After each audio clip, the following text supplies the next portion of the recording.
it is. We are in our next game here on Achelon Wastes, and let's see how the second game is going to be turning out here. In the top left spawn position, he didn't quite manage to win that game, but it was very, very close. Came down to just a hatchery and maybe an extractor that Remnant had left. He really did not have a lot of buildings left either. It was close, man.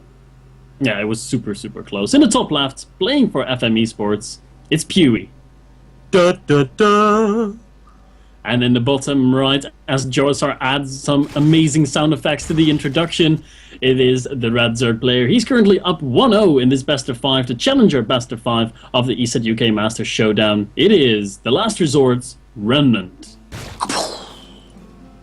Yeah, you should totally go into special sound effects. Oh, dude, do you remember like when we did Playhem, and occasionally when we were bored, you would do the player intro, but then I would do GSL Street Fighter voice? Mm-hmm. I remember that, man. I think I did that once at like some tournament, and I'm not as good at it anymore as I was in the Playhem days, Jorsar. I think we need some practice. I think we need some practice. That's okay, man. Practice makes perfect. I'd be up for that. All sorts of fun games, of course, when we cast together, guys. We have got the pool first coming down from Remnant, as Nick, our wonderful observer, is checking out right now. I would like to point out, by the way, guys, that one person who definitely doesn't get enough recognition for the job he does is our observer and our stream producer and our fetcher of many things, and basically insert job name here, and he does it at LAN events for us. Nick, who is at NickGSC on Twitter, by the way, is observing this game for you and doing all of the production. So do give him a little bit of a shout, a little bit of a thank you on Twitter when you get a chance. Definitely doing a wonderful job. Who is also doing a wonderful job are these two players in this game. Yes. I don't really like the opener out of Pughy as much. As a Protoss player myself, I don't like Forge expanding on this map because it's it has such a wide ramp. I really tend more to go for a gateway expand into a Forge later, because a wall off, it's a little bit clunky on a big ramp like this, but there are Protoss players who make it work. I mean, we see it in a GSL every now and then too, so it's definitely not bad, just a matter of preference really. No, that's actually a good point, especially if, because I was going to come along that angle and say, I agree with you, because you remember when we nicknamed the map TSL Hyunshir Beach? There is a very good reason for that, because Hyun just baneling bust every single expanding Protoss. And if the first bust didn't work, he would just bust again 6 or 7 times in a game, and he would always win. I don't think I've ever seen him lose a game where he did that on Belshire. It was incredible. But now in Heart of the Swarm, I wanted to say something cool about maybe a Mothership Core, and maybe a Nexus Cannon coming out. But I think that might apply a bit more when you have the buildings in the opposite location to where Pughy was. So imagine if the Forge was on the left, and the pylon was on the right of that wall off instead, then yeah, the weak point is out of range of the Mothership Core, and that's actually a big problem. But in this configuration, I think with the Mothership Core as well, maybe it's just fine. I'm not sure. Yeah, it is, but usually you cannot get a Mothership Core out in time to deal with the 2-base baneling bust. But the last time I've seen a 2-base baneling bust, I don't even know, man. When's the last time you've seen a Zerg player try and bust a Protoss player with banelings? We haven't seen that in competitive play for ages. At least I haven't. Have you? Here, man. We need Sean to sneak in for a game. He would do it. He would do it. He would definitely make it work.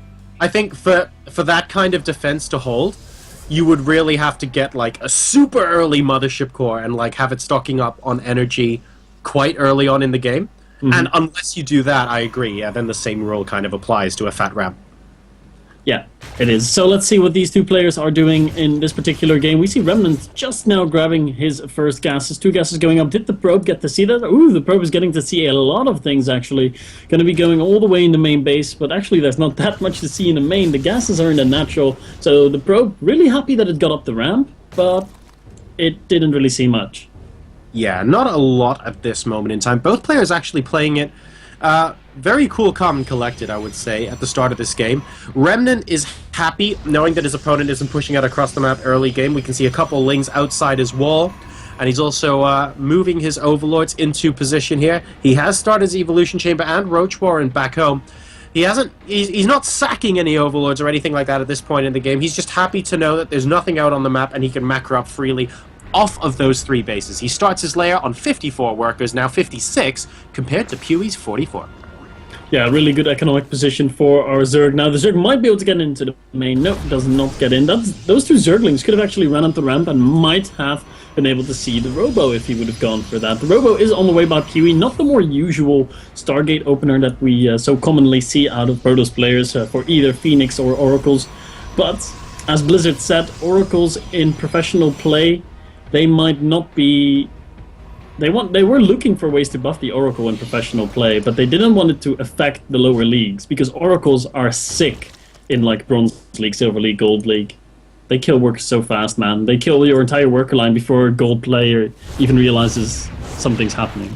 Dude, it's true, man. Those things, like, I mean, regardless of what league you're in, Oracles kill stuff fast, man. That's why White Raw wins games with them. It's not a coincidence that some players who are basically close to the tip-top level you would even find worldwide are using Oracles so effectively. Like, even, oh, nice time warp there on a whole bunch of those Zerglings, allowing the Zealots to catch up, and killing off quite a few of them there for free. But, I mean, look at MC, man. Oracles plus Phoenixes against Terran, when he lifts the mines, mind blown, man. Oracle, good unit, that's all I'm saying. Oracle's definitely a good unit. Zerglings are also pretty good, and these Zerglings don't even have speed yet. They will do in a second. That's going to help them a lot dealing with these Stalkers. Pughy is going to be victorious in that battle, though. Remnant's going to pull back and wait for some roach reinforcements. This is, of course, a pretty aggressive build by Pughy. He does have an Immortal on the way. No, it's actually not an Immortal. It's a War Prism that's going to be harassing the main base at the same time. That's pretty cool. Oh, wow. Is he going for CJ Ensis hero build? Because I see the robotics facility pop down. Okay, maybe not. Are we going to see maybe speed for War Prisms come out? That would be really, really cool to see here. I think I saw that on Ohana, I think, all the way back in WCS Asia. I wonder if Pughy's going to try something similar here. Those Stalkers picking off a Queen and then heading back. We now have another Zealot Warp in at the third base location. Pughy doing a good job of multitasking at the moment, but he is supply blocked on 84. He needs to make sure that he tends to those affairs at home while doing this. The Zealot's actually going to be targeting down the Nexus. I don't think they'll be quite doing enough damage to bring it down, but it's in the red now. And Remnant does have to watch out for a sneaky second drop that could easily pick that off. Yeah, especially with that Immortal on the way, Jurosar. If he loads that Immortal into the War Prism, that could easily become an Assassin Immortal, you know, dropping out of the War Prism and just assassinating that hatchery. Or it could just be another wave of Zealots, but I don't think they're going to get it. There's too many Hydras and too many Zerglings here.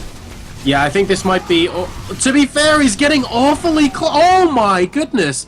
That's a lot closer than I thought it would get, though, man. Like, I thought it would just be completely fine. Actually, that was super close. And, unfortunately, I'm not going to get my wish. We don't have Gravitic Drive coming out the Robotics Bay, although Gravitic Drive plus double Immortal drop just, it makes me so happy inside. But we are going to see extended thermal lance, +1 shields coming out for Pughy as well. And he is going into full-on Colossus production as Remnant finally picks apart that pylon. I didn't want to say this before, Lillian, but every Protoss puts a pylon there. That's like the first place you check on this map. Yeah, that's the best place to have a pylon. Arguably the worst at the same time, if you know what I mean. Exactly. That's the one place that you just check by default. Oh, Immortal! Oh no, Immortal. That's not good. Sentry's being called outside the wall too. This could be the end of this game for Pughy. He only has a single Colossus, and that's a lot of Roaches and Hydras there, Jurosar. That is very, very dangerous for that single Colossus. Yeah, what Pughy needs to do now is make sure he has a couple of force fields available, and if he gets 2 or 3 Colossus with extended thermal lance standing on top of that ramp, even if there are a lot of Roach Hydra, if they can't physically get to the Colossus, then it's just free damage for Pughy, which is why both sides are holding back right now. Remnant doesn't necessarily want to attack into it, but I don't think he knows extended thermal lance isn't done yet, and Pughy, of course, has to defend it in case that push pops up. So Remnant doing the right thing here, using the opportunity to just go and take a 4th base, saying, hey, Pughy, you're not going to be able to use units to harass me while I'm camped outside. Yeah, that's a good point you're making there, Jurosar. As the 3rd base is on the way now for Pughy. He has been able to establish that, but the Mutalisk switch is coming in by Remnant. Such a common thing to do in the current Protoss vs. Zerg meta game. Those Zergs can be applying pressure with Roach Hydra or just Hydra Ling, and then switch into the Mutalisk. The Mutalisk switch is a little bit later than you'd usually see, because this is a big Roach Hydra ball actually out of Remnant, and these Mutalisk are going to be very, very scary for Pughy to do. He's just now getting his Twilight Council. That is a very late Twilight Council, 14 minutes into this game. And he's starting his +2, but he doesn't even have Blink on the way yet. There's going to be a lot of dead probes. Yeah, this could be very difficult for him to deal with indeed. Of course, no upgrades on the Mutalisk just yet. We have a round of Stalkers being warped in from Pughy. Will successfully defend that, but look, the ground army's already at 1-1. And that's both melee and ranged, by the way, Lillian. So I feel the upgrades from Remnant here are going to do him a lot of good into the late game. We have a Pro popping out. We'll see the position of that army there. Oh, and I actually just noticed something that's really important as well. Although, actually, never mind, because it looks like we're about to have an engagement. Yeah, we're going to be fighting here at the natural. Remnant trying to pull the army out of position with his mutas, and the army has been pulled out of position a little bit. Kills a few units there, but mostly loses units of his own. Here come the Mutalisk, though, back into the main mineral line. Blink's not yet done, and they managed to kill off a few more workers at no losses. 21 workers killed already by Remnant. Has Remnant realized, though? Oh. Because he saw the workers come out from the natural expansion, and he killed a whole bunch of them off. Obviously, they're to go towards a third. Remnant technically hasn't scouted the third base yet, but he knows that the Overlord that was spewing creep there has died. He should really just move left and take out the Nexus and come back.